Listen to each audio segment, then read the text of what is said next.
అందరికీ నమస్కారం. నేను మీ భవానీ విజయ్, సిద్దిపేట్. ఈరోజు నేను ఒక కొత్త విషయం తెలుసుకున్నాను. నాకు చిన్నప్పటి నుండి వంటలలో వేసే చిలక ముక్కిత్తులు అంటే చాలా చాలా ఇష్టం. ఈరోజు క్లాస్ అయిపోయిన తర్వాత బయట కూర్చున్నాం స్టూడెంట్స్ అందరూ. అప్పుడు అన్నారు ఏంటంటే, మేడం ఈ చెట్టు తెలుసా మీకు అని. అంటే ఏమో తెలియదు అంటే, మీకు చిలక ముక్కిత్తులు తెలుసా అని. అంటే నాకు చాలా ఇష్టం, కానీ ఇప్పుడు దొరుకుతున్నాయా లేదు నేను మర్చిపోయినాను అని. లేదు మేడం మీ ఇంటి ముందే ఉంది చెట్టు అని అన్నారు. గబగబా కోసేసినాను నేను ఫస్టే, కానీ మళ్ళీ మీకు చూపించాలని ఇవన్నీ చూపించాను. చెట్టు చూపిస్తారండి.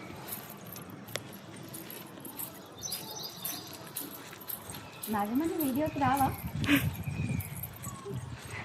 ఇది నేను ఆల్రెడీ దీని నుండి కట్ చేసిన. నాకు చాలా ఆగం ఎక్కువ కదా, అందుకని ముందే ఇట్లా అన్నీ కోసేసిన. ఇది చిలక ముక్కితుల చెట్టా కాదా మీకు తెలిస్తే కనుక నాకు చెప్పండి. ఇంకొక చెట్టు ఇక్కడ ఉంది. నాకు ఇవి చాలా ఇష్టం కాబట్టి ఇంకా కూడా చాలా పెడదాం అనుకుంటున్నా. పెడతాయా, అవి న్యాచురల్గా పండుతాయా నాకు తెలియదు. మీకు తెలిస్తే కామెంట్ చేయండి. నేనైతే నమ్మేసిన. ఓపెన్ చేస్తే కూడా ఇలా వచ్చాయి.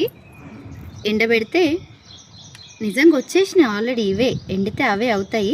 ఒకసారి ఇంకేమైనా డౌట్ ఉంటే మీరు కామెంట్ చేయండి. బాయ్.